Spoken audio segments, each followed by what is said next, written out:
Hello everyone, कैसे हैं आप सभी। आशा करते हैं आप सभी अच्छे होंगे। आज़ाद जेपीएससी एकेडमी के इस मंच से मैं आपका स्वागत करता हूं। तो मैं एक सीरीज लेकर चल रहा था जिसमें मैं आपको झारखंड का विस्तृत परिचय पढ़ा रहा था। आज उस विस्तृत परिचय के अंतिम पड़ाव पर हम सभी रुके हुए हैं और आज झारखंड का विस्तृत ऐतिहासिक परिचय पार्ट 2 में लेके आया हूं। तो इसके पहले मैंने पार्ट 1 पढ़ाया था। पार्ट 1 में मैंने झारखंड का नामकरण पढ़ाया था, पाषाण काल में झारखंड बताया था थोड़ा बहुत, और फिर उसके बाद मौर्य काल में क्या था झारखंड, हर्ष के काल में क्या था, उसके बाद दिल्ली सल्तनत, मुगल काल, फिर उत्तर मुगल काल पे आके हम लोग रुक गए थे। तो पिछले क्लास में मैंने उत्तर मुगल काल में झारखंड की स्थिति को नहीं दिखाया था। ध्यान दीजिएगा, जब 1707 में औरंगजेब की मृत्यु होती है। औरंगजेब की मृत्यु कब होती है? 1707। मुगल सम्राट, अंतिम मुगल सम्राट अगर इसको बोले मजबूती के मामले में, अंतिम मुगल सम्राट तो वैसे वो था बहादुर शाह जफर, ठीक है ना। लेकिन बाबर, हुमायूं, बाबर के खानदान में से जो अंतिम राजा बचता है औरंगजेब, मतलब मजबूत राजा। इसके बाद शासन व्यवस्था एकदम छिन्न भिन्न हो जाती है। तो ये इसके मृत्यु के बाद मतलब झारखंड पर मुगलों का कब्जा बिल्कुल ढीला पड़ जाता है और यहाँ अंग्रेज और मराठों का प्रभुत्व बढ़ जाता है। ध्यान दीजिएगा, जब इसकी मृत्यु हुई थी उस समय हमारा झारखंड में कोकरा किसको बोलते हैं? छोटा नागपुर, खास कोकरा या खोखरा बोलते थे। वहां पे शासन कर रहा था राम शाह। कौन? नागवंशी राजा राम शाह। राम शाह के बाद इसका बेटा बैठता है 1715 से 42 में यदुनाथ शाह। इसी के टाइम में एक चीज होता है, ध्यान दीजिएगा। एक मुगल था जिसको बोलते हैं हम घृणितकार, मुगल शासक, जिसका नाम था फर्रुखशियर। क्या नाम था? मैं यहाँ पे लिख तो नहीं रहा हूं, बस बता दे रहा हूं। फर्रुखशियर ने क्या किया था? 1717 में एक फरमान जारी किया था। चूंकि फरमान जारी करने का अधिकार किसे होता था? राजाओं के पास होता था। और इस समय मुगल राजा कौन था? तो फर्रुखशियर था। फर्रुखशियर ने 1717 में एक फरमान जारी करके ये बोला कि बिहार, बंगाल, उड़ीसा यहाँ की दीवानी हम अंग्रेजों को देते हैं। इसी का अगर हम बोले कंप्लीटली जो पलटा होता है, जैसे यहाँ पे तो अभी क्या किया कि उसने वार्षिक कर लिया, 3000 वार्षिक कर लिया और बोला कि आपको यहाँ छूट है, बंगाल, बिहार, उड़ीसा पे अपना जैसे मर्जी वैसे यहाँ पे व्यापार करिए। तो ये तो फर्रुखशियर ने अंग्रेजों को दिया था। लेकिन अगर हम बोले 1764 में जब बक्सर का युद्ध हुआ था, उसके बाद इलाहाबाद की तुरंत संधि होती है मुगल सम्राट शाह आलम द्वितीय और अंग्रेजों के बीच। तो जो इलाहाबाद की संधि होती है उसमें अंग्रेजों को कंप्लीटली मतलब Britain completely Bihar, Bengal, Orissa मिल चुका था। और यही भारत की दुर्भाग्य भी रही थी। खैर, इसे मैं थोड़ी मिटा देता हूं क्योंकि इसका अब जरूरत नहीं है। तो उत्तर मुगल काल में बहुत मतलब क्या बोलते हैं, झारखंड पर शिकंजा बिल्कुल खराब हो गया और इनका न के बराबर रहा मुगलों का प्रभुत्व। तो उसके बाद की कहानी आज आगे सुनते हैं। देखिए, यह है पार्ट 2 में आपको पढ़ना क्या है? अंग्रेजों का प्रवेश झारखंड में कैसे होता है, फिर जनजातीय विद्रोह कैसे होता है, 1857 का विद्रोह, गांधी युग आएंगे, उसके बाद झारखंड आंदोलन, झारखंड के विभिन्न संगठनों ने आंदोलन किया और अलग राज्य गठन का मांग करते हुए अलग राज्य गठन भी करवा लिया। चलिए, तो एक एक कर हम पढ़ते चलते हैं, एक एक कर आपको समझाते चलते हैं। ध्यानपूर्वक समझिएगा, सुनिएगा। अंग्रेजों का प्रवेश, अब ध्यान दीजिएगा, अंग्रेज भारत में क्यों आए थे? सबसे पहले तो ये आपको मैंने पिछले क्लास में बताया था, व्यापार करने। क्योंकि व्यापार करने नहीं आए होते, अगर शासन करने आए होते तो एक टाइम आते 10 साल के अंदर वो अपना प्रभुत्व जमा लेते। लेकिन सोचिए कि अंग्रेज आते हैं 1600, ईस्ट इंडिया कंपनी की स्थापना यहाँ होती है और पहला युद्ध भारतीयों के साथ 1757 प्लासी की युद्ध लड़ाई लड़ी जाती है। तो 157 साल वो घास नहीं चर रहे थे, यहाँ पे व्यापार करने आए थे। जब यहाँ देखे कि राजा आपस में लड़ रहे हैं तो फूट डालो शासन की नीति के तहत वो अपना लाभ उठाने लगे। चलिए, खैर, 7 दशक मतलब होता है कितना? 70 साल। 7 दशक यानी 70 साल। तो ध्यान दीजिएगा, 7 दशक लगे अंग्रेजों को झारखंड में प्रभुत्व जमाने के लिए। जमाने में 1767 से 1837 ईस्वी तक का काल अंग्रेजों के प्रवेश काल मतलब में गिना जाता है। क्योंकि झारखंड एक जिला तो है नहीं, कई विभिन्न जगहों पे, कुछ जगहों पे तो काफ़ी संघर्ष भी करना पड़ा। खैर, चलिए देखते हैं। सबसे पहले झारखंड में अंग्रेजों का प्रवेश 1767 ईस्वी में सिंहभूम में हुआ था। अब आपको दिखा दें, मतलब बता दें, झारखंड का मान लीजिए ये बोर्ड मैप है तो सिंहभूम सबसे लास्ट वाला इधर वाला पार्ट है, उड़ीसा से सटा हुआ। तो वहां से झारखंड में अंग्रेज घुस गए। एक कारण और क्या था कि शेरशाह सूरी, मैंने पिछले क्लास में बताया था, भाग भाग के मतलब इनको मुगलों को मार मार के और यहाँ झारखंड के जंगलों में आकर छिप जाते थे। तो झारखंड का रास्ता धीरे धीरे सब लोग देख लिया था कि किधर से क्या है। झारखंड मतलब झाड़ों का प्रदेश, जंगलों का प्रदेश, वनों का प्रदेश, केवल जंगल ही जंगल बहुत सारे थे यहाँ। 22 मार्च 1767 ईस्वी में एक अंग्रेज अधिकारी जिसका नाम था फर्ग्यूसन, क्या नाम था? फर्ग्यूसन, घाटशिला, घाटशिला कहाँ है? तो सिंहभूम वाले पार्ट में पहुंचकर यहाँ के ढाल राजा को बंदी बनाता है। और देखिए अंग्रेज क्या करते थे, अंग्रेज का कूटनीति पहले समझ लेते हैं, थोड़ी देर के लिए समझ लेते हैं। अंग्रेज थे बड़े चालाक, और अंग्रेज ये करते थे, देखिए राजा जो पहले के टाइम में होते थे उनका एक लॉजिक चलता था कि पहले शत्रु को तोड़ो, उसके बाद फिर उस पर अटैक करो। अंग्रेज क्या करते थे ना, झूठे वादे करते थे भारतीयों के साथ और उस वादे से डायरेक्टली मुकर जाते थे। नंबर 1। नंबर 2, अंग्रेज क्या करते, यहाँ के कुछ कुछ लोगों को आपस में मिलाते, और दो राजा जब झगड़ा करते थे तो दोनों को मदद का वचन देते थे, क्योंकि अंग्रेजों के पास काफ़ी अत्याधुनिक हथियार थे, सैन्य व्यवस्था थी, सब कुछ था। तो वो क्या करते थे, लड़ा के और फिर उस पर विजय पा लेते थे। दो राजा लड़ा, जिससे ज़्यादा फायदा है अंग्रेज उधर जाके मिल गए और फ़ायदा ले लिया अपना। तो अंग्रेज ये सारा काम करते रहते थे। अब अंग्रेज जब झारखंड पर रूल करने आएंगे, अभी क्या ये रूल चलने लगा, फिर कहने का मतलब कि ये रूल वाला टाइम आने लगा। तो झारखंड पे अपना जब वर्चस्व बैठाने चले थे तो इनके मन में हमेशा एक रहता था कि इस राजा का, जैसे मान लीजिए छोटा नागपुर है, छोटा नागपुर राजा का, छोटा नागपुर या सिंहभूम का बात करते हैं, यहाँ पे सिंहभूम लिखा हुआ है ना, सिंहभूम राजा का गुमला वाले राजा से क्या मतलब दुश्मनी है। अगर गुमला वाला राजा दुश्मन है तो गुमला वाले को मिला लो, सिंहभूम को पटक दो, ऐसा करते थे अंग्रेज। चलिए, तो घाटशिला पहुंचकर यहाँ के ढाल राजा बंदी बनाते हैं। ढाल राजा को बंदी बना के फिर बाद में भेजा जाता है उनको दूसरी जगह, और यहाँ के राजा जगन्नाथ ढाल को बनाया जाता है कि चलिए जगन्नाथ ढाल जी आप राजा बन जाइए। यहाँ किला में आग लगा दिया था ये लोग, तब जाके जीत मिला था फर्ग्यूसन को, ठीक है। अब यहाँ पे जगन्नाथ ढाल को राजा बनाए। अब जगन्नाथ ढाल को राजा क्यों बनाते हैं? जगन्नाथ ढाल बोलता है कि जैसा आप बोलेंगे वैसा हम करेंगे, और इन्होंने टैक्स निर्धारित किया 5500 रुपया वार्षिक कर। जगन्नाथ ढाल बोले ठीक है देंगे, लेकिन कुछ ही दिनों में जगन्नाथ ढाल टैक्स देना बंद कर दिए और अंग्रेजों की मनमानी, जो अंग्रेज मनमानी कराते थे वो बंद कर दिए। तो बंद करने के बाद क्या हुआ फिर देखिएगा, इसका कहानी हम आगे बोलेंगे, कहेंगे, मतलब जब विद्रोह में आएंगे, लेकिन बता देता हूं जगन्नाथ ढाल जैसे ही मना करेंगे अंग्रेज नीमू ढाल को यहाँ का राजा बनाते हैं, इनको धकेल के बोलते भागो यहाँ से।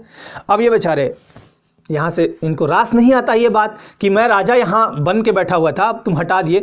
तभी इन्होंने विद्रोह शुरू किया था, ढाल विद्रोह, पहला विद्रोह, झारखंड का पहला विद्रोह ढाल विद्रोह। और ढाल विद्रोह 10 साल तक चला, और तब तक ही लड़ते रहे अंग्रेज से, जब तक अंग्रेज इनका बात नहीं माने। अंततः अंग्रेज हार के बात मान लेते हैं और इनको पुनः राजा बनाते हैं, तब जाके विद्रोह शांत होता है। खैर उसकी चर्चा हम आगे करेंगे। अब छोटा नागपुर खास, देखिए यहाँ पे तो सिंहभूम पे अधिकार कर लिया इन्होंने। छोटा नागपुर खास, यहाँ का शासक था दर्पनाथ शाह। दर्पनाथ शाह पे अटैक अंग्रेज करते हैं। दर्पनाथ शाह बोलता है कि देखो दर्पण की तरह हम हैं, हमको कुछ नहीं चाहिए, हम अधीनता आपकी स्वीकार करते हैं मालिक, और हम आपको 12,000 वार्षिक कर देने को रेडी हैं। तो ये अंग्रेजों के अधीन हो गए। पलामू में 1771 में अंग्रेजों ने गोपाल राय को पलामू सौंपा, मतलब पलामू को जीतकर गोपाल राय को बोले कि तुम यहाँ का राजा बनो। अंग्रेजों का बात ये मानते थे। मानभूम मतलब धनबाद, वर्तमान टाइम वाला धनबाद, 1663 से 83, देखिए यहाँ पे कितना साल लगा, 20 साल, 60 20 80 20 साल लग गया। मानभूम पर अंग्रेजों को कब्जा करते करते 20 साल का टाइम लग गया था। चलिए आगे बढ़ते हैं। अब देखिए जनजातीय विद्रोह में आते हैं। जनजातीय विद्रोह या आंदोलन 1767 से कब तक चला, 1931 तक मुख्य रूप से चला था। तो इसमें मेन सारे मैं टॉपिक्स, मतलब सारे विद्रोह को मैं ले लिया हूं, मेन जितने भी हैं। आपको जितना बात बताता हूं उतना रट डालिएगा, हिस्ट्री आपका 30% कंप्लीट हो जाएगा यहाँ से। मैं ऐसा नहीं बोल रहा हूँ कि इतना 30% में आता है, लेकिन जो बात मैं बताऊँगा उससे आपका हिस्ट्री बहुत आसान हो जाएगा। 30% आपकी समझ आसानी से आने लगेगी, तो ये ध्यान रखिएगा। अब यहाँ मराठा, देखिए ध्यान दीजिएगा, मराठा और ये मुगल हमेशा लड़ते रहते थे।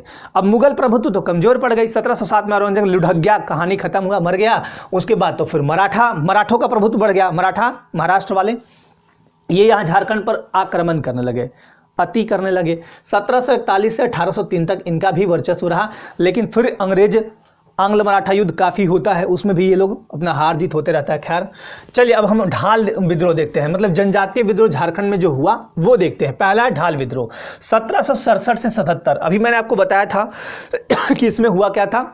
ढाल भूम का राजा बनाया जाता है जगन्नाथ ढाल को। कुछ दिन बाद वो उनको हटा के नीमू ढाल को राजा बनाते हैं अंग्रेज। नीमू ढाल जब बनता है तो जगन्नाथ ढाल को लगता है बुरा, और जगन्नाथ ढाल संगठित होकर अंग्रेजों के विरुद्ध युद्ध छेड़ देते हैं, मतलब विद्रोह छेड़ देते हैं, ढाल विद्रोह।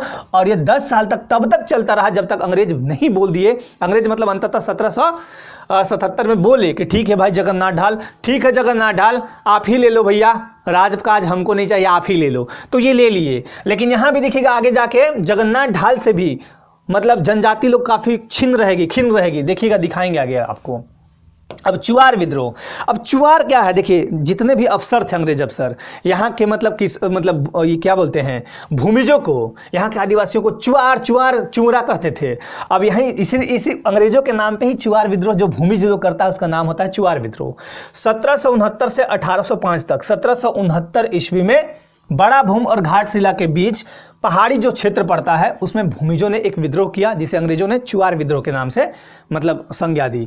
अब एक चीज़ और ध्यान रखिएगा, मैं विद्रोह कर रहा हूँ, आंदोलन कर रहा हूँ, क्यों होते थे विद्रोह? उसके मुख्य रूप से 2-3 कारण तो याद रखिए आप। पहला, जितने भी आदिवासी थे पढ़े लिखे तो थे नहीं, इनको कोई भी बेवकूफ़ बना के निकल जाता था। इनको कोई भी बेवकूफ़ ऐसे नहीं बनाता था, जबरदस्ती का बनाता था। जैसे अंग्रेज आए, अब अंग्रेज आए, बोले कि ये भूमि ऐसे है, जमींदार के अंडर में है, तुमको टैक्स देना होगा, इतना देना ही होगा, टैक्स बढ़ोतरी कर दिए। अब कुछ झगड़ा झंझट हुआ, अब जैसे अंग्रेज बोले कि आपको इतना टैक्स देना है, अब वो नहीं दे पा रहे हैं, तो या तो अधीनता स्वीकार कीजिए या तो कहीं बाहर चल जाइए। जैसे अभी व्हाट्सअप में देखे होंगे आप लोग, बहुत करंट का मतलब अपडेट है कि व्हाट्सअप में एक पॉपअप मैसेज आता है। पॉपअप मैसेज में लिखा रहता है कि एग्री डिसएग्री। वहाँ पे एक साफ कंडीशन लिखा हुआ कि अगर आप 8 फरवरी तक एग्री नहीं करते हैं तो फिर आपको मानना ही होगा, मतलब शर्त मानना होगा, तो अकाउंट ही डिलीट आपका हो जाएगा, मतलब छोड़ दीजिए। इसी तरह कुछ दादागिरी अंग्रेज करते थे, ये तो व्हाट्सएप की दादागिरी है, खैर उस पर नहीं जा रहे हैं। लेकिन अंग्रेज दादागिरी करते थे क्या, अंग्रेज हो गए और यहाँ के जो महाजन हो गए और यहाँ के जो बड़े जमींदार हो गए, वो दादागिरी क्या दिखाते थे कि आदिवासी लोग देखो जमीन तुम्हारा भैया मेरे पास गिरवी है। आदिवासियों के पास धनी मनी थे नहीं, पैसा था नहीं, तो पैसे के लिए महाजन के पास, जमींदार के पास जाते थे, जमीन गिरवी रखते थे और उसके बदले वो ज़्यादा फायदा, गलत फायदा उठाने लगे, नाजायज़ फायदा उठाने लगे। इसी को बोलते हैं नाजायज़ फायदा उठा लेना। तो यहाँ अंग्रेज भी वैसे ही कुछ करते थे। अब रहा सवाल कि धर्म के प्रति शोषण कर रहे हैं आप, ईसाई मिशनरी आएंगे और वो अलग शोषण करेंगे, मतलब कहने का मतलब आदिवासियों को जबरदस्ती धर्म परिवर्तन कराएंगे। बाद में, शुरू में नहीं, बाद में अंग्रेजों का बहुत बड़ा मतलब रोल रहा इन विद्रोहों को लेके। दबाते थे अंग्रेज, गरीबों को, शोषितों को दबाते रहते थे, तो विद्रोह तो होना स्वाभाविक सी बात है। तो ये सारे कारण थे। खैर, तो मुख्य रूप से 3 बातें याद रखिएगा, मुख्य रूप से 3 बातें, जमीन को लेके, दूसरा जंगल को लेकर, जंगल, क्योंकि जितने भी जनजाति थे आमतौर पे, मोस्टली जनजाति, जैसे संथालों को देखिएगा, मुंडाओं को देखिएगा, मोस्टली मुंडाओं को जंगल में रहते थे, जंगल का खाना पीना, ऐसा वैसा घूमना, ये स्वतंत्र रहना चाहते थे और ये बंधन में बांधना चाहते थे। तो पहला वन, दूसरा भूमि और तीसरा मतलब राजनीतिक धार्मिक कारण में बहुत सारा आ गया, वो सारा कारण था। तो खैर चुआर विद्रोह हो गया, तो भूमिजों ने चुआर विद्रोह किया, काफ़ी दिन तक ये चलता रहा। चेरो विद्रोह पे आते हैं हम। जब आपको हिस्ट्री डिटेल्स में पढ़ाएंगे तो हर एक विद्रोह का पूरा डिटेलिंग पढ़ाएंगे, छूटेगा कुछ भी नहीं। ये मैं एक विस्तृत परिचय केवल बता रहा हूं ताकि आपको हिस्ट्री दिमाग में आ जाए कि क्या क्या हिस्ट्री में पढ़ना है। 1800 से 1802 2 साल चला, लेकिन 2 साल में एकदम जम के क्या बोलते हैं आतंक मचा के रख दिया था भूखन सिंह। कहीं कहीं भूषण मिलेगा, भूखन सिंह ही है, चेरो सरदार थे ये भूखन सिंह। अब भूखन सिंह 1800 ईस्वी में पलामू में क्या किए, विद्रोह कर दिए। 2 वर्षों तक अंग्रेजों के नाक में दम कर रखे थे। बहुत सारा कारण जो मैंने आपको पहले बताया, इन सब कारणों को लेके 2 वर्षों तक अंग्रेज और चूड़ामन राय, अब चूड़ामन राय अंग्रेजों के साथ मिल के मतलब इनके विरुद्ध काम करता था। तो ये बोले कि ठहर तू चूड़ामन, तुमको चूड़ा खिया के मारेंगे। तो चूड़ामन राय को छकाते रहे, अब अंग्रेज को दोनों को मतलब बिला के छकाते रहे। 1802 में बेचारे को इन लोग पकड़वा दिया और इनको फांसी दे दी गई। इसके बाद चेरो विद्रोह खत्म हो गया। हो विद्रोह 1821-22 में सिंहभूम के राजा जगन्नाथ ढाल से हो जनजाति ने की। अब देखिए क्यों की 1821-22 में जगन्नाथ ढाल जब दोबारा राजा बने थे ना, तो कई चेरों के मतलब कई हो जनजाति के लोगों के मन में ये हो गया कि जगन्नाथ ढाल ये अंग्रेजों की तरफ से हो गया। इसको यूँ समझिए, जब सीता माता वन में गई थी तो आने के बाद कई लोगों ने ऐसा कह दिया, कुछ लोगों ने कह दिया था राम जी को कि सीता माता जंगल में रही हैं, क्या पता किसके साथ रही हैं, उनका अग्नि परीक्षा करवाइए। इसी तरह ये जगन्नाथ ढाल को बेचारे को अंग्रेज से 10 साल युद्ध किए, उसके बाद फिर रहे, और रहे तो कैसे रहे, अंग्रेजों तो बाद में बनाया इनको, राजा अंग्रेज ही अंततः हार के चाहे जैसे बनाए। इन लोगों के मन में कहीं ना कहीं हो गया था कि ये कहीं ना कहीं अंग्रेज से मिला हुआ है, तो इसलिए सिंहभूम के राजा जगन्नाथ ढाल से हो जनजाति का विद्रोह होता है, जिसका हो विद्रोह कहते हैं। लेकिन 1822 में रफसेज एक अंग्रेज अधिकारी आता है, 1 महीने तक बहुत भयंकर मतलब सैनिक को बुलाना पड़ता है, 1 महीने तक इनसे युद्ध लड़ता है। उसके बाद फिर ये हो जनजाति आत्मसमर्पण कर देते हैं। चलिए आगे बढ़ते हैं। कोल विद्रोह बहुत ही व्यापक विद्रोह था, बहुत बड़ा विद्रोह कोल। अब ध्यान दीजिएगा, सिंहभूम, मानभूम और पलामू की कई जनजातियों ने इस विद्रोह को किया, कई शामिल रहे। अब इसका कारण क्या था? तो आदिवासी की जमीन दीकू लूट रहे थे। दीकू किसको बोलते हैं? बाहर से गैर झारखंडी जो आके झारखंड में रह रहे हैं, इसमें हम मुख्य रूप से अंग्रेज को रख रहे हैं, ठीक है। ऐसा नहीं कि दीकू अंग्रेज को ही बोलते हैं, दीकू बाहर वाले को बोलते हैं, जो आके यहाँ पे परेशान करता था लोगों को, आदिवासियों को। तो आदिवासियों की जमीन दीकू लूट रहे थे और टैक्स नहीं देने का। अब टैक्स कैसे देगा भाई? अब जैसे कोई विद्रोह हुआ, अब विद्रोह में कई लोग नहीं होता कि पलायन कर जाते हैं, अब जब वो वापस आ रहे हैं तो उनकी जमीन, अरे तो मेरा जमीन यहाँ कैसे हो गया, तो टैक्स दो, टैक्स नहीं दे पा रहे तो जमीन खत्म। तो इन सब चीजों को लेके यहाँ पे कोल विद्रोह झारखंड में हुआ था, ठीक है। चलिए डेट रट लीजिएगा सारा, ये पूछा जाता है एग्जाम्स में, पीटी हो या फिर जेएसएससी सीजीएल हो या फिर जेपीएससी हो या फिर और भी कई प्रतियोगी परीक्षाओं में, दरोगा वगैरह सब में। भूमिज विद्रोह 1832-33, देखिए इसी से तुरंत लगा हुआ, इसे गंगा नारायण का हंगामा भी कहते हैं। कारण क्या था बताते हैं। देखिए जब कोल विद्रोह को दबाया जा रहा था, कौन दबा रहा था? अंग्रेज लोग। तब गंगा नारायण ने विद्रोह किया ना, ये कोल लोग बिल्कुल ठीक ठाक, मतलब जो यहाँ की जनजाति है वो सारे बिल्कुल ठीक ठाक किए हैं, क्यों टैक्स देंगे जबरदस्ती का, क्यों जमीन लूट रहे हो आप। तो इन्होंने, गंगा नारायण ने विद्रोह किया और इसे अंग्रेजों ने भूमिज विद्रोह कहा। यहाँ भूमिज लोग, काफ़ी लोग मिलके, जिसका लीडरशिप गंगा नारायण कर रहे थे। खरसावा के ठाकुर थे। देखिए होता क्या था, मैं बोले ना कि 2 राजा मिल गया, घर का भेदी लंका ढाए। मोस्टली जगह आप देखिएगा, इतिहास गवाह है कि बाहर वाला आदमी आता है अंदर तो ऐसी आक्रमण नहीं होता है, अंदर वाला जरूर मिला रहता है। जैसे एक एग्जांपल देता हूँ, सिंपली समझिएगा। चोरी, बाइक चोरी बहुत होता है हमारे शहर में या झारखंड में या कहीं भी। बाइक चोरी ऐसे ही नहीं होता है, एक दिन का खेल नहीं है वो, काफ़ी ध्यान रखा जाता है कि कौन आदमी का बाइक है। देखिए रैंडमली चोरी अलग बात है, लेकिन अगर आपकी बाइक चोरी हो रही है तो उसमें 90% केस में ऐसा देखा गया है कि कोई ना कोई आपका ही मिला होता है, उस चोरी में शामिल होता है। मतलब मान लीजिए मेरा कोई दोस्त है, मेरा कोई परिचित है, बता दिया कि ये यहाँ इतने बजे जाएगा, यहाँ इतने बजे जाएगा, ये आदमी उतना अच्छा नहीं है, इसका पकड़ उतना ढीला नहीं, मजबूत नहीं है। कभी देखे हैं कि मंत्री का बेटा का बाइक चोरी हो गया? रेयर केस में देखते होंगे। क्यों?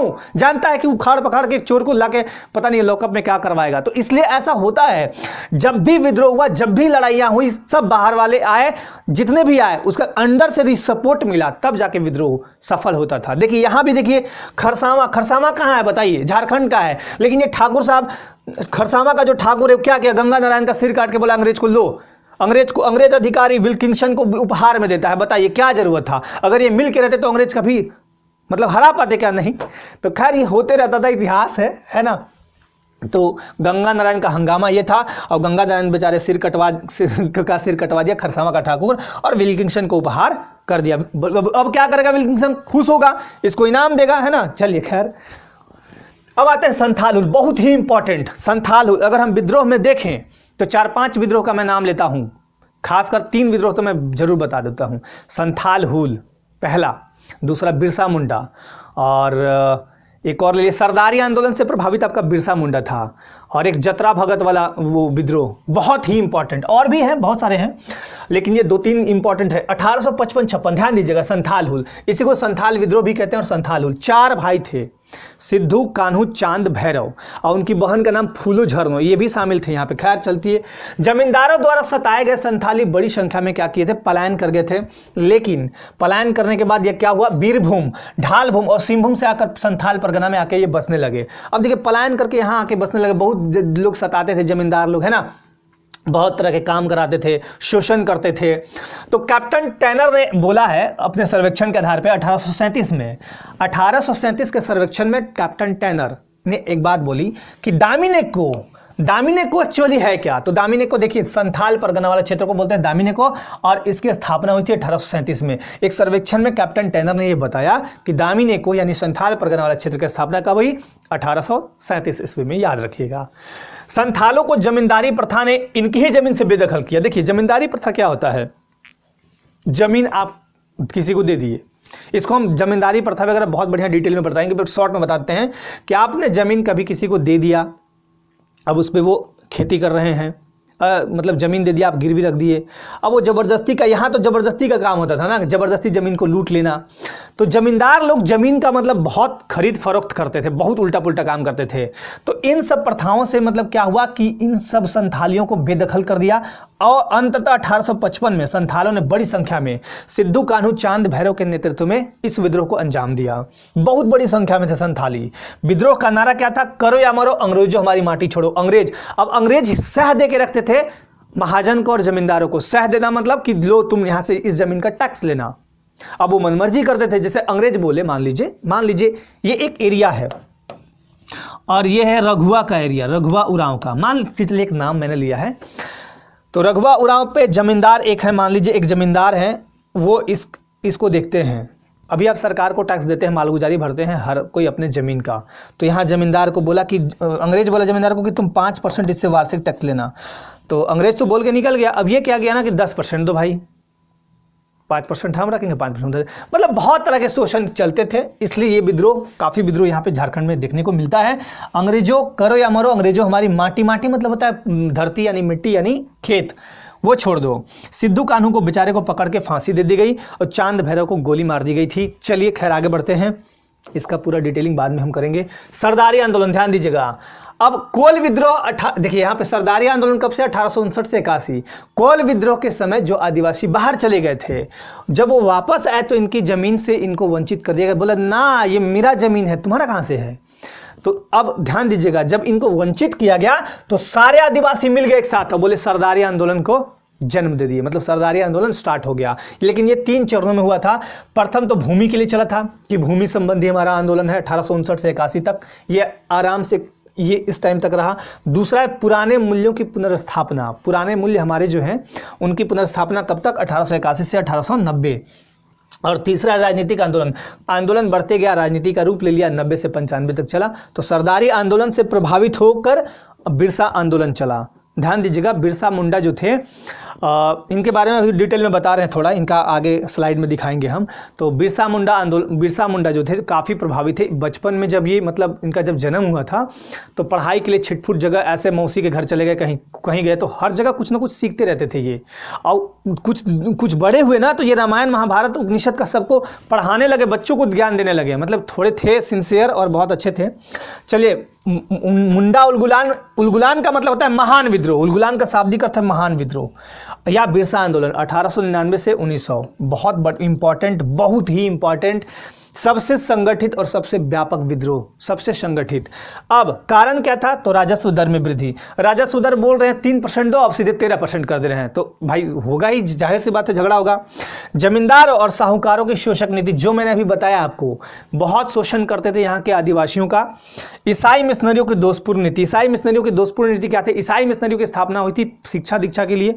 अब ये करते क्या थे कि इनको धर्म का परिवर्तन करने लगे, इनको उल्टा शिक्षा देने लगे। मतलब कई तरह की बातें इसमें विकृति आ गई थी। खैर चलिए आगे ध्यान दीजिए। बिरसा मुंडा का मैंने ये बना दिया है बहुत अच्छे से, आप देख सकते हैं। इसमें बहुत सारा मेन बात लिखी हुई है। धरती आबा इन्हीं को बोलते हैं, विश्व पिता के अवतार इन्हीं को बोलते हैं। जन्म हुआ था 15 नवंबर 1875 को, बृहस्पतिवार के दिन होने के कारण इनका नाम पड़ा बिरसा मुंडा। ठीक है। खूंटी जिला के, पहले तो था रांची जिला, तो रांची जिला के तमाड़ थाना अंतर्गत उलिहातू गांव में। कौन से गांव में? उलिहातू गांव में। अब वो जिला कौन सा बनता है? खूंटी जिला बनता है, क्योंकि रांची से कट के खूंटी अलग हो गया। कब अलग हुआ था? तो सितंबर 2007 में। ठीक है, 12 सितंबर 2007 को अलग हुआ था, ये ध्यान रखिएगा। अब इनमें 3, किसी भी इंसान के लाइफ में 3 महान लोग होते हैं, माता, पिता और गुरु। ठीक है ना। तो इनके पिता का नाम था सुगना मुंडा, यही बटाईदार का काम करते थे, मतलब किसान थे नॉर्मली। और इनके चौथे बेटे थे बिरसा मुंडा। कितने कैमे बेटे थे? चौथे मुंडे थे बिरसा मुंडा। माता का नाम था कदमी या कर्मी भी कहीं कहीं लिखा रहता है। अगर कर्मी कदमी है तो चलिए कोई उतना एक्चुअली दिक्कत नहीं है, आप कदमी याद रखिए, कदमी मुंडा या कदमी भी कोई दिक्कत नहीं। गुरु का नाम था आनंद पांडे। ठीक है, चलिए अब आते हैं आगे। 1895 में स्वयं को भगवान का दूत घोषित करते हैं। एक्चुअली देखिए हुआ क्या था ना, इनके ऊपर बिजली गिर गई थी तो इनका पूरा शरीर का रूप रंग बदल गया था।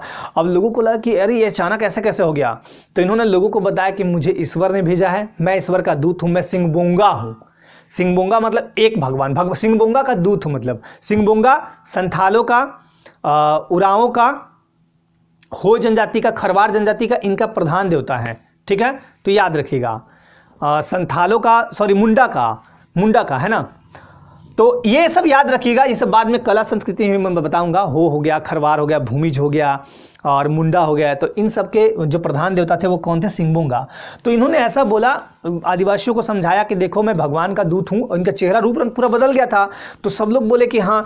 तो ये लोग, आदिवासी लोग बोलता भी है कि आप अंग्रेज की इतनी बड़ी सैनिक है, तीर है, धनुष है, गोली है, कैसे करेंगे? तो ये बोलते थे कि भगवान का दूत बन के भेजे। 1895 में स्वयं को भगवान का दूत घोषित किया था, मैं भगवान का दूत हूँ, उधर से गोली आएगा, मैं मंत्र मारूंगा, पानी बन जाएगा। तो बहुत सारी बातें थी, कन्विंस किए ये। और पहली बार गिरफ्तार हुए 24 अगस्त 1895 ईस्वी को। बहुत तरह की बातें थी इसमें।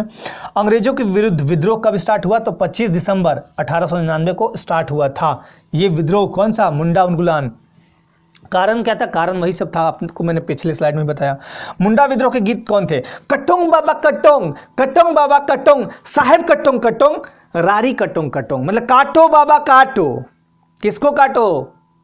किसको? अंग्रेजों को काटो, है ना।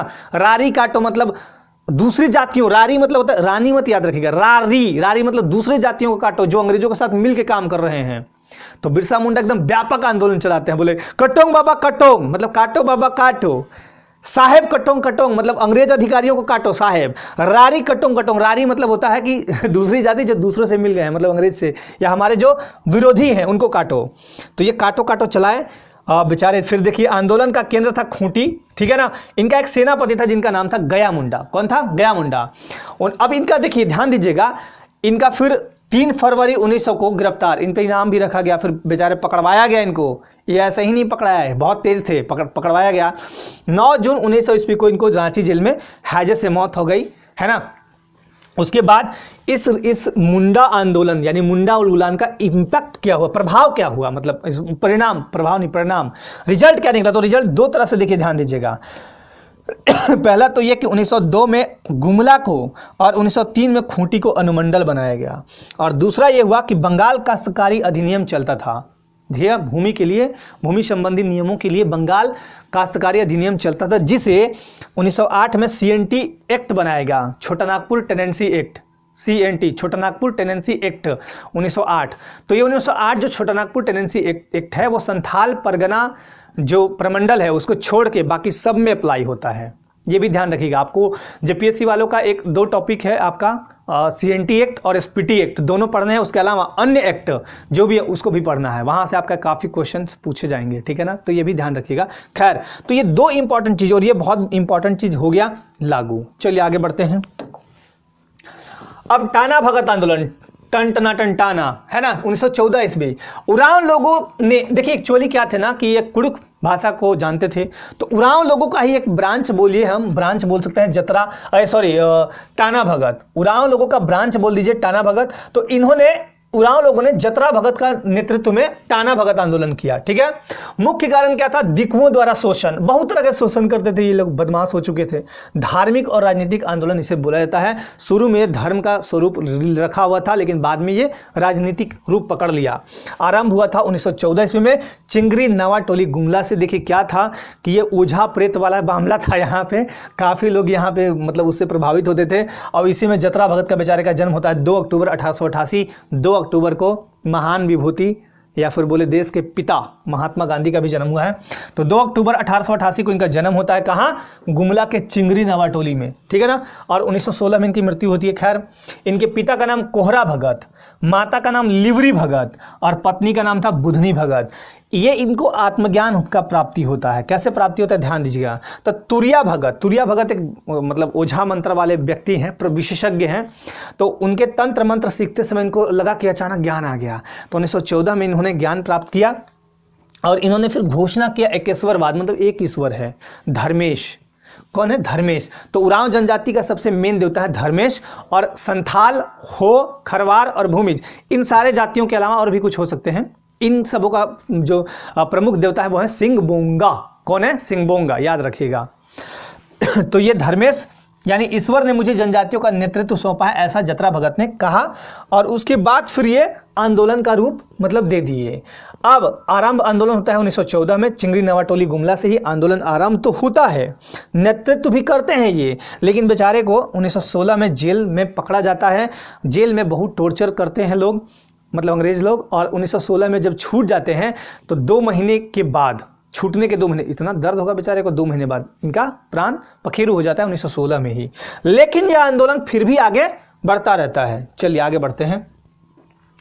अब आते हैं हम 1857 का विद्रोह। 1857 के विद्रोह का तात्कालिक कारण क्या था? चर्बी वाले कारतूस। आप बोलिएगा, लेकिन इसके कई कारण थे, सामाजिक कारण, धार्मिक कारण, आर्थिक कारण, राजनीतिक कारण, कई कारण थे।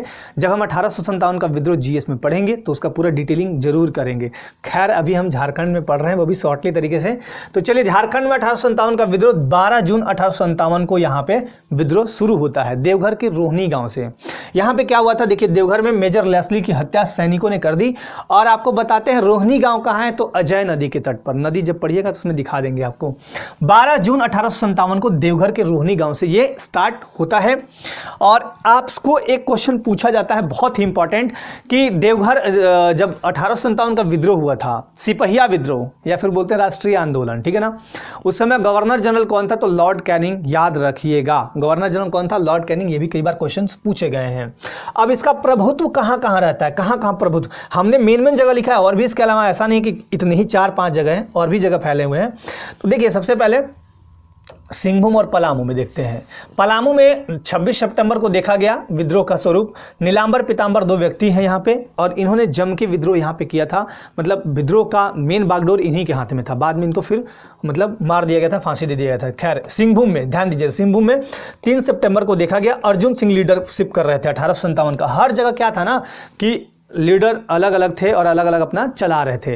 1857 का विद्रोह तो पूर्णतः एक तरह से हम बोलेंगे, भारत में भी, झारखंड में तो फेल्योर था ही, भारत में फेल्योर था। अगर ये एक दिन में होता और पूरा प्लानिंग के साथ होता तो अंग्रेज इसी समय भाग जाते। लेकिन क्या था ना, देखिए यहाँ डेट देख लीजिए ना, यहाँ 26 को हो रहा है, सारे अंग्रेज यहाँ पहुँच गए, यहाँ 3 को हो रहा है, सारे अंग्रेज यहाँ पहुँच गए। अगर अंग्रेज बट जाते तो फिर अंग्रेजों की संख्या भी कम पड़ जाती और बहुत आसानी होती जीतने में। खैर चलिए, हार तो गए हम लोग। हजारीबाग। अब हजारीबाग और रांची में देखिए, हजारीबाग में थे 30 जुलाई 1857 को हुआ। सुरेंद्र शाही यहाँ के लीडरशिप कर रहे थे यहाँ से। रांची में देखिए डोरंडा रांची में ही है। जयमंगल पांडे यहाँ पे सैनिक थे, वहाँ विद्रोह कर दिए 2 अगस्त को। और फिर रामगढ़ बटालियन का मुख्यालय कहाँ था? रांची में ही था। दो व्यक्ति का नाम मत याद, मतलब 2 व्यक्ति का नाम हमेशा याद रखिएगा। एक तो बहुत इंपॉर्टेंट ठाकुर विश्वनाथ सहदेव, और दूसरे थे आपके पांडे गणपत राय। 1857 के विद्रोह में लोहरदगा के जंगलों में घुस करिए और तबाह करते थे अंग्रेजों को। और लोहरदगा कहाँ पड़ता है आपका? पलामू प्रमंडल के जस्ट नीचे, मतलब पलामू प्रमंडल में 3 जिले, गढ़वा, पलामू, लातेहार के ठीक नीचे आपका लोहरदगा है, ठीक है ना। लाल है, मैंने जिला भी याद करवाया है। जिनको याद करना हो फिर से आप जिला वाला वीडियो मेरा देख लें, कर लो जिले मुट्ठी में। ठाकुर विश्वनाथ सहदेव की मुक्ति वाहिनी सेना ने प्रमुख भूमिका निभाई थी। मुक्ति वाहिनी सेना को उतार दिया और जम के लड़ाई हुआ। जंगल का पूरा फायदा उठाते थे ये विश्वनाथ सहदेव और पांडे गणपत राय। चलिए आगे बढ़ते हैं अब हम। अब आते हैं गांधी जी पर। 1857 का विद्रोह वगैरह हो गया, झारखंड में इम्पैक्ट थोड़ा दिखा दिया मैंने। अब गांधी युग ध्यान दीजिएगा। चंपारण सत्याग्रह की रूपरेखा रांची में बनी, लेकिन रांची ये कब आए? तो रांची पहली बार गांधी जी 4 जून 1917 को आए थे। इनको बुलाया था श्याम कृष्ण सहाय ने। देखिए, श्याम कृष्ण सहाय ने इनको बुलाया था, उनका निमंत्रण था। तो जब ये आए तो अपनी पत्नी कस्तूरबा माखन जी या कस्तूरबा गांधी को लेके आए, और इनके 4 बेटे थे। कौन कौन? 4 बेटे में 2 बेटे आए थे, रामदास, देवदास, है ना। 2 व्यक्ति का रामदास, देवदास, 2 बेटे और थे। जब गांधी जी का पढ़ाएंगे तो अभी दिमाग में मेरा भी नहीं आ रहा है, बता देंगे चारों बेटों का नाम, ठीक है ना। हाँ, हम रामदेव, ऐसे याद रखिए, हम रामदेव, रामदास, देवदास, और म से कैसे तो होता है, भूल गया मैं भी एक्चुअली दिमाग से उतर गया है, आ जाएगा याद पढ़ते पढ़ते। तो गांधी जी के 4 बेटों में कौन कौन आए थे? 2 बेटे आए थे, रामदास और देवदास। और इनको बुलाया कौन था ये याद रखिएगा। कब पहली बार रांची में, मतलब झारखंड की धरती पर पहली बार कब आए? तो 4 जून 1917 को। बुलाया कौन था? श्याम कृष्ण सहाय। और आए थे अपनी पत्नी कस्तूरबा गांधी के साथ, और रामदास, देवदास के साथ अपने 2 बेटों के साथ यहाँ पे आए थे। चलिए असहयोग आंदोलन पे आते हैं। 1 अगस्त 1920 से ये 12 फरवरी 1920 को चलता है। 12 फरवरी 1920 को फिर खत्म हो जाएगा असहयोग। असहयोग का मतलब क्या होता है? सहयोग नहीं करना। क्यों नहीं कर रहे थे? रॉलेट एक्ट जो आया था, रॉलेट एक्ट 1919, उसके बाद फिर तुरंत जालियांवाला बाग हत्याकांड। तो रॉलेट एक्ट के तुरंत बाद तो जालियांवाला बाग हत्याकांड होता है। Rowlatt act, no appeal no दलील नो वकील, नो अपील नो दलील नो वकील, मतलब आपको पकड़ेगा कोई शक के आधार पे पुलिस और जेल में बंद कर देगा। तो इन सब कारणों से हुआ था। और जालियांवाला बाग हत्याकांड जब 13 अप्रैल 1919 को होता है तो गांधी जी एकदम हताहत होते हैं, बोले आज के बाद अंग्रेजों का मैं कोई सहयोग नहीं करूंगा। चलिए तो ध्यान दीजिए, सहयोग आंदोलन के दौरान गांधी जी रांची आए थे और बंशीधर मोदी धर्मशाला में रुके थे और फिर टाना भगत यानी उरांव जनजाति के साथ इनकी मीटिंग यहीं हुई थी। इसी दौरान, मतलब इस आंदोलन के दौरान उरांव मिले थे।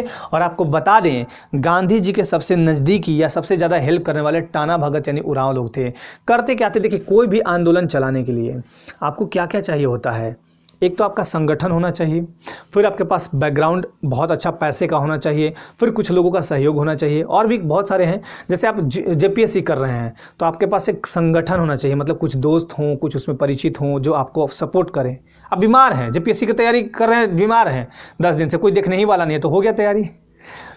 आपके पास पैसा का दिक्कत है, आपको पैसा यानी कोई सपोर्ट करने वाला हो तभी तो तैयारी कीजिएगा। आपके पास कुछ है ही नहीं तो कैसे कर लीजिएगा? या तो कुछ अपने से कीजिए। तो कहने का मतलब कोई भी बड़ा काम करने से पहले इन सब सारी चीज़ों का जरूरत कहीं ना कहीं पड़ता है ना। तो गांधी जी का टाना भगत यानी उरांव से यहीं पे मतलब मुलाकात हुआ था। पहाड़िया लोग भी इस आंदोलन में शामिल हुए थे। कौन से? असहयोग आंदोलन में। और यहाँ बहुत सारा काम हुआ था। विदेशी वस्त्रों का बहिष्कार करो, स्कूल मत जाओ, कॉलेज मत जाओ, मतलब अंग्रेजों का टोटली बहिष्कार करना एक तरह से, हम सहयोग नहीं करेंगे। तो 1 अगस्त को स्टार्ट जरूर हुआ था, लेकिन बीच में क्या घटा ना, 5 फरवरी 1922 को, अरे मैंने गलती से लिख दिया, सॉरी, यहाँ पे 22 होगा, 12 फरवरी 1922 होगा, सॉरी माफ़ कीजिएगा, गलती से लिखा हुआ है मैं भी सुधार दिया। तो 5 फरवरी 1922 को चौरा चौरी कांड होता है। चौरा चौरी गोरखपुर के मतलब यूपी के गोरखपुर जिले में है। अब यहाँ पे क्या होता है ना कि देखिए, पुलिस और क्रांतिकारी का झड़प होते रहता था। पुलिस पीट दिया क्रांतिकारी को, मतलब हुआ कुछ और था, याद रखिएगा। पुलिस क्रांतिकारी को भी पीट रहा है, कभी क्रांतिकारी पुलिस को पीट रहे हैं। तो यहाँ पे 21 थानेदार, मतलब थाना में आग लगा दिया था गोरखपुर में क्रांतिकारियों ने। 21 पुलिसकर्मी और एक थानेदार को जिंदा जला दिया था। इससे अंग्रेज काफ़ी भड़क गए थे और गांधी जी को फिर बाद में जेल भी हुई थी। खैर, यहाँ पे गांधी जी फिर बाद में कुछ दिन बाद, मतलब 7 दिन बाद, 1 सप्ताह बाद, 12 फरवरी 1922 को असहयोग आंदोलन स्थगित कर दिए। इसके बाद 2 नेता, याद रखिएगा, मोतीलाल नेहरू और चित्तरंजन दास, 1 जनवरी 1923 को 1923 को स्वराज पार्टी का गठन करते हैं। बोले गांधी जी एकदम गजब हाल है, एकदम गजब कर दिए एकदम आप, ये क्या मतलब, एक तरफ आंदोलन चला रहे फिर बंद कर दे रहे हैं। लेकिन गांधी जी भी क्या कर दे बेचारे, ये भी तो मजबूर थे, ये सब काम कर जो हो रहा था। गांधी जी सत्य और अहिंसा के पुजारी थे, है ना। खैर चलिए, अब आते हैं दूसरा सविनय अवज्ञा आंदोलन, 6 अप्रैल 1930 से लेके 5 मार्च 1931। अब 6 अप्रैल, देखिए ध्यान दीजिए, अब इसके पहले समझ लीजिए, पहले तो ये कि यहाँ से स्टार्ट हुआ था 12 मार्च 1930 टू 24 दिन ऐड कर लीजिए तो 5 मार्च 1931, नहीं सॉरी, अप्रैल है ना, ओहो हाँ, 12 मार्च 1930 से आपका 5 अप्रैल 1930, 24 दिन टोटल। 24 दिन में ये साबरमती से 78 सहयोगियों के साथ और दांडी यात्रा गए थे। नमक पर बहुत टैक्स नमक पर मतलब टैक्स बढ़ा दिया था अंग्रेज, तो उसी को लेकर टैक्स को हटाने के लिए कि हम नमक पर कोई टैक्स नहीं देंगे, नमक हमारा, समुद्र हमारा, सब कुछ हमारा, क्यों टैक्स दें। तो ये गए यहाँ पे और 12 मार्च को स्टार्ट किए, 5 अप्रैल को पहुंचे। अब पहुंचने के बाद एक दिन तो रेस्ट करता है ना आदमी, तो रेस्ट किए और 6 अप्रैल को नमक बना के नमक कानून तोड़े दांडी में। उसके बाद फिर ये स्टार्ट हो गया। अब ध्यान दीजिएगा, रांची में 26 जनवरी 1930 को डॉक्टर पूर्णचंद्र मित्र ने झंडा फहराकर प्रथम स्वाधीनता दिवस मनाया। अब एक चीज़ और दिखा देते हैं आपको, देखिए ध्यान दीजिएगा, ये तो 1930 वाली बात है। 26 जनवरी 1930 को पूरे भारत में प्रथम स्वाधीनता दिवस मनाया गया था, यानी हम उसको बोल सकते हैं प्रथम स्वतंत्रता दिवस या प्रथम स्वाधीनता दिवस। इस दिन लाहौर मतलब लाहौर के रावी नदी के तट पर पंडित जवाहरलाल नेहरू, उनके काफ़ी सारे लोग, काफ़ी सारे लीडर्स, काफ़ी सारे सहयोगी गए थे। और अंग्रेज़ जब ये कह रहे थे कि हम आपको शासन नहीं देंगे, नहीं देंगे, तो इन लोग बोलो कि हम आपके अधीन नहीं हैं, हम स्व अधीन हैं, मतलब अपने अधीन हैं। और यहाँ पे झंडा फहरा के, तिरंगे झंडे को फहराया गया, भारत माता की जय, राष्ट्रगान वगैरह गाया गया। और फिर सारा कुछ होने के बाद नारा लगाते हुए कसम खाया गया कि हर दिन, हर साल, हर वर्ष इसी दिन को हम लोग पूर्ण स्वाधीनता मनाएंगे। तो प्रथम स्वाधीनता दिवस मनाया गया था, तो रांची में भी उसका प्रभाव देखने को मिला था। 26 जनवरी 1930 को मनाया गया था प्रथम स्वाधीनता दिवस। कौन? तो पूर्णचंद्र मित्र फहराए थे। तो और एक चीज़ और यहाँ से बता देते हैं, याद रखिएगा, ये 2 क्वेश्चंस बहुत ही इंपॉर्टेंट है किसी भी प्रतियोगी परीक्षा के लिए। मैं ऐसा नहीं बोल रहा हूँ जेपीएससी, किसी भी प्रतियोगी परीक्षा के लिए। आपका संविधान बनता है 2 वर्ष 11 महीने 18 दिन में, और संविधान सभा कैबिनेट मिशन की संस्तुतियों के आधार पर बनती है 1946 में। लेकिन आप एक बात बताइए, आपका संविधान बनकर रेडी होता है 26 नवंबर 1949। मैं ऊपर जरा लिख देता हूं, 26 नवंबर 1949 को बनकर रेडी होता है। इस दिन भी संविधान में, इस दिन भी संविधान में 395 आर्टिकल थे, 8 स्केड्यूल थे और 22 भाग थे। ठीक है ना, 22 भाग। और 50 में भी यही चीज थे। 1950 में जब संविधान 26 जनवरी को लागू होता है, तो सवाल ये उठता है कि 2 महीने ये लोग रुका क्यों? फिर उसी दिन लागू कर देना था। ध्यान दीजिएगा, उस दिन इसलिए काम को रोका गया, मतलब इसलिए रुके हुए थे। ये डेट सबके मन में था। कितना लोग इस चीज को लेके, कितने लोग परेशान थे, कितने लोगों ने शहादत दी। तो इस चीज को याद रखने के लिए यहाँ 2 महीने वेट किया गया। और फिर इसी डेट को, इस डेट को जिंदा रखने के लिए आज हम किस लिए जाने जाते हैं, आज हम यहाँ पढ़ रहे हैं क्यों? अगर इसका इंपॉर्टेंस नहीं होता तो हम लोग स्किप कर जाते। लेकिन ये बहुत बड़ा सोच था उस समय का। तो 26 जनवरी 1950 को हमारा संविधान लागू होता है। क्या होता है? लागू, अप्लाई होता है, और यहां बनकर रेडी होता है। यह बात आप याद रखिएगा, बनकर रेडी होता है। तो इसलिए हम रुके थे। ठीक है ना। तो यहां पे झारखंड में भी वो चीज देखने को मिलता है। चलिए, दांडी मार्च। अब ध्यान दीजिएगा, दांडी मार्च का इंपैक्ट यहां भी दिखाते हैं। 12 मार्च 1930 टू 5 अप्रैल 1930, 78 सहयोगी 240 किलोमीटर। किलोमीटर में दिक्कत नहीं है, ये मैंने शायद, मुझे जहाँ तक ध्यान है एनसीईआरटी से मैंने ये लिया हुआ है। कई जगह देखिएगा 385 किलोमीटर ये सब है। फिर भी मैं एक बार फिर से आपको मतलब वो कर दूंगा, कंफर्म कर दूंगा। तो 240 किलोमीटर आपका यात्रा करते हैं। देन नमक कानून कब टूटता है? 1 दिन रेस्ट करते हैं। सारे लोग थके हुए थे, इतने पैदल चल के आ रहे थे, और इतना किलोमीटर बहुत मतलब ज़्यादा ही होता है, कम नहीं है। 6 अप्रैल 1930 को नमक कानून टूटता है। लेकिन उसका झारखंड में इंपैक्ट देखिएगा। झारखंड में नमक सत्याग्रह का प्रयोग 13 अप्रैल 1930 को देखने को मिलता है। और देखिए कहाँ कहाँ कैसे कैसे टूटता है। हजारीबाग में कृष्ण बल्लभ सहाय और सरस्वती देवी, ये बहुत इंपॉर्टेंट नाम है, आगे याद रखिएगा। ये लोग अपना लीडरशिप भी करते हैं यहाँ पे। तो इन लोगों ने नमक बना के तोड़ा। पलामू में सुनार सिंह खरवार और चंद्रिका प्रसाद वर्मा, इन दोनों ने तोड़ा नमक कानून। और जमशेदपुर में गोपाल मुखर्जी। इसके अलावा और भी जगह टूटे थे। आंदोलन के दौरान डॉक्टर राजेंद्र प्रसाद को हजारीबाग सेंट्रल जेल में पकड़ के डाल दिया गया। और 5 मार्च 1931 को गांधी और लॉर्ड इरविन के बीच एक समझौता होता है, और इस समझौते के तहत सविनय अवज्ञा आंदोलन को खत्म कर दिया जाता है। लेकिन इसका दूसरा चरण भी बाद में आता है, खैर उसका चर्चा नहीं करना है हमें। सरस्वती देवी, साधना देवी, मीरा देवी, ये सारी 3 लेडियां थी, मिलके बिहार की सारी महिलाओं को एक कर दिया। शराबबंदी एकदम बंद करवा दीजिए। बहुत सारा हुआ था, बहिष्कार हुआ था बहुत तरह का। खैर चलिए, अब है आपका एक व्यक्तिगत सत्याग्रह, जिसे दिल्ली चलो आंदोलन भी कहते हैं। 17 अक्टूबर 1940 को पवनार आश्रम, महाराष्ट्र, गांधी जी ने शुरू किया था इसको। व्यक्तिगत सत्याग्रह मतलब सत्याग्रह तक करके देख ही लिए हम लोग। असहयोग किए, सविनय अवज्ञा किए, उसके अलावा चंपारण सत्याग्रह नीलहों के विरुद्ध किए।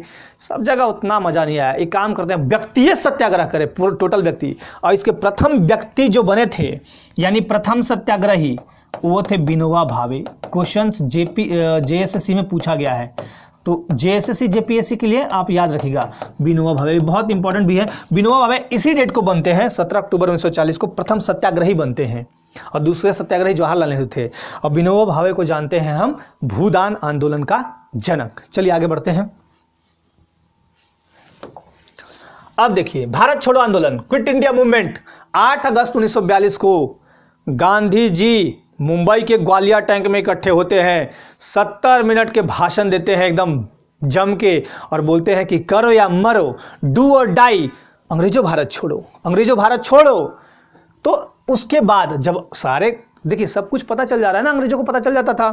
तो अंग्रेज लोग अगले दिन मतलब 9 अगस्त को operation zero hour, operation zero hour क्या था कि मतलब 1 घंटे के पहले, मतलब 60 मिनट के पहले 59 मिनट 59 सेकेंड तक सारे जितने भी मेन लीडर हैं जेल में होने चाहिए। तो ऑपरेशन जीरो के तहत पूरा पुलिस राउंड मारा और गांधी जी को गिरफ्तार किया गया। कस्तूरबा गांधी भी थी, सरोजिनी नायडू भी थी, आगा खां पैलेस में रखा गया। सरोजिनी नायडू आपको पता है कि भारत की पहली महिला राज्यपाल किसी भी राज्य की, यूपी में बनी थी ये।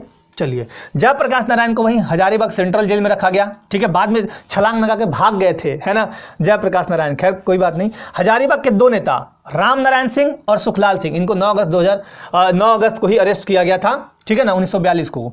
18 अगस्त 1942 को टाना भगतों ने गुमला थाना को जला दिया। टाना भगत बहुत ज़्यादा सपोर्टिव थे गांधी जी के। हाँ, मैंने बोलना भूल गया, बताना भूल गया, किसी भी आंदोलन के लिए देखिए पैसा कौन देता था? गांधी जी आंदोलन चला रहे हैं, आंदोलन में पैसा भी तो चाहिए।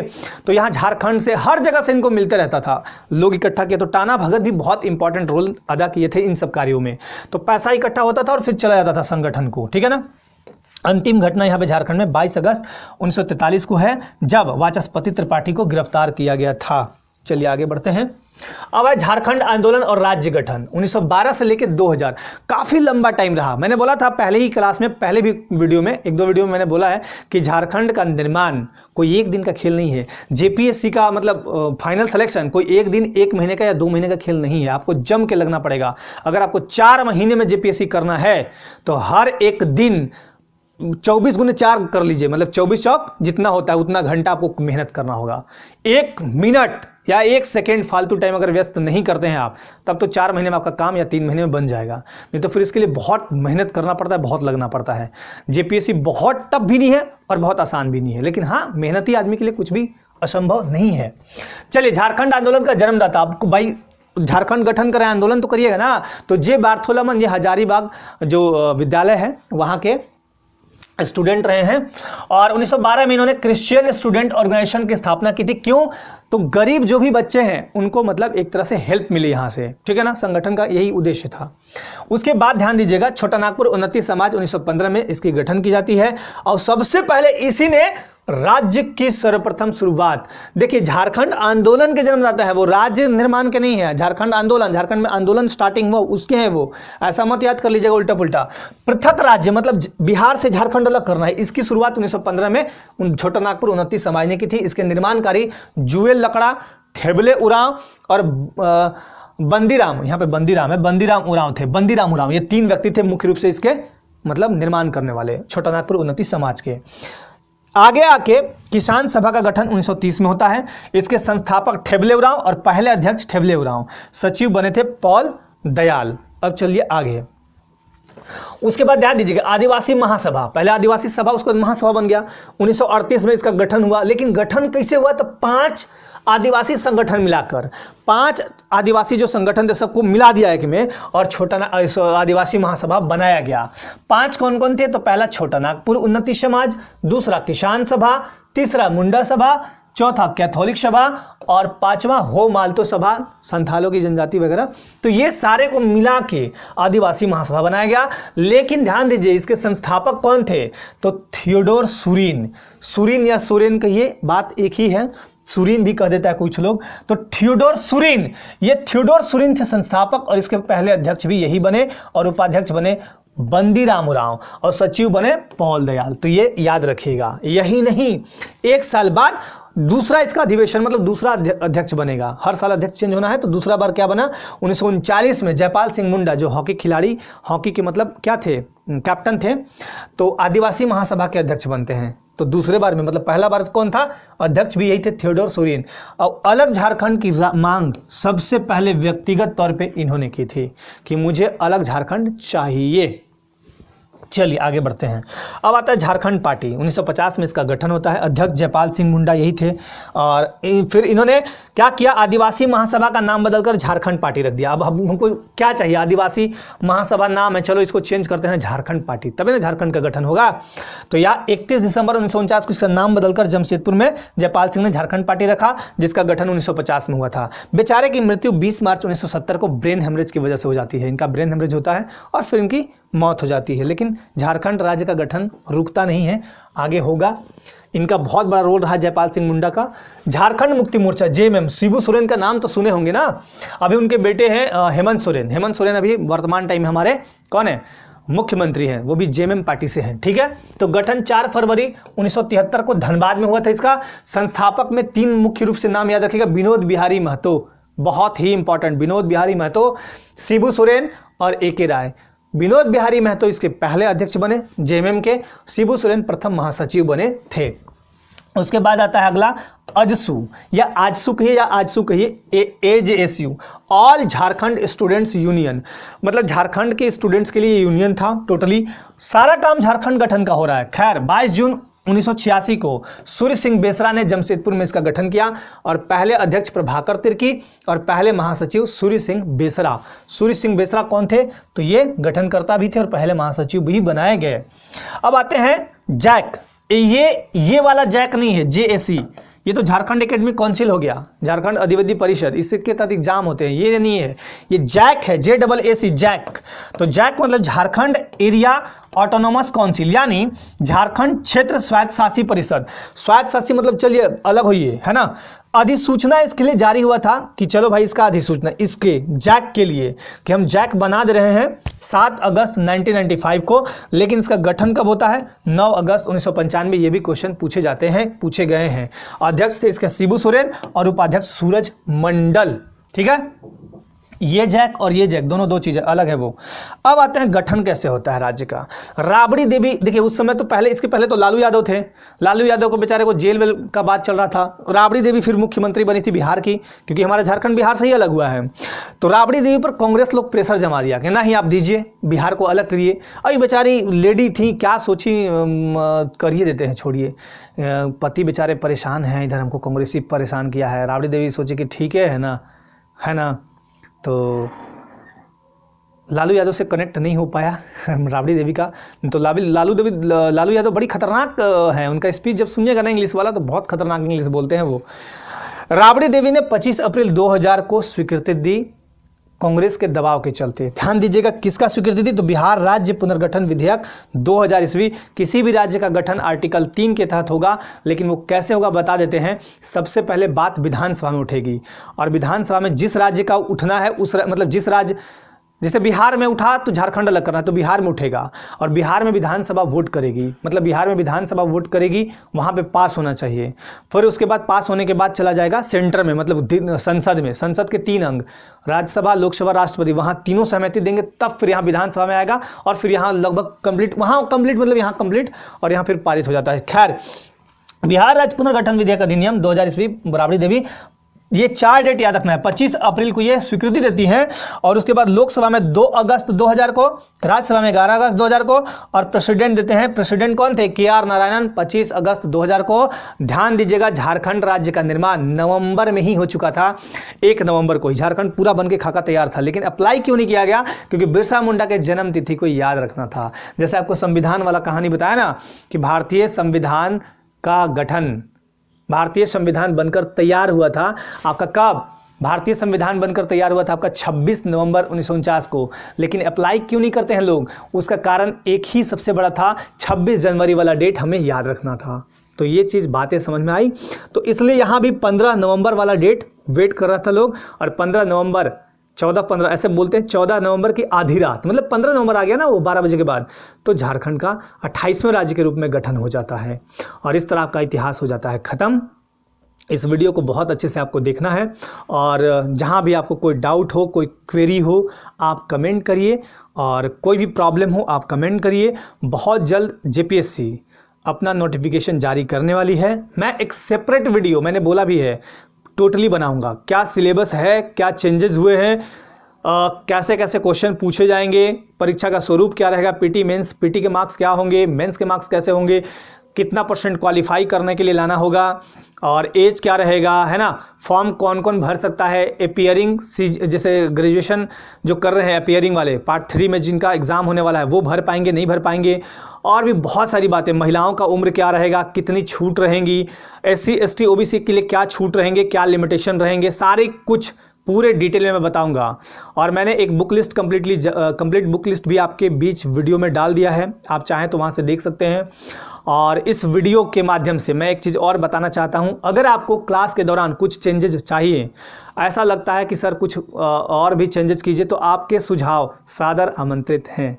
ठीक है, तो चलिए आज के लिए बहुत धन्यवाद। लेकिन एक चीज़, हाँ एक चीज़ और, कि मैंने बोला था कि ये कंप्लीट होने के बाद मैं आपका एक टेस्ट कराऊंगा, ज़रूर कराऊंगा, बहुत जल्द कराऊंगा, क्योंकि क्वेश्चन सेटिंग करने में थोड़ा सा टाइम लगेगा मुझे।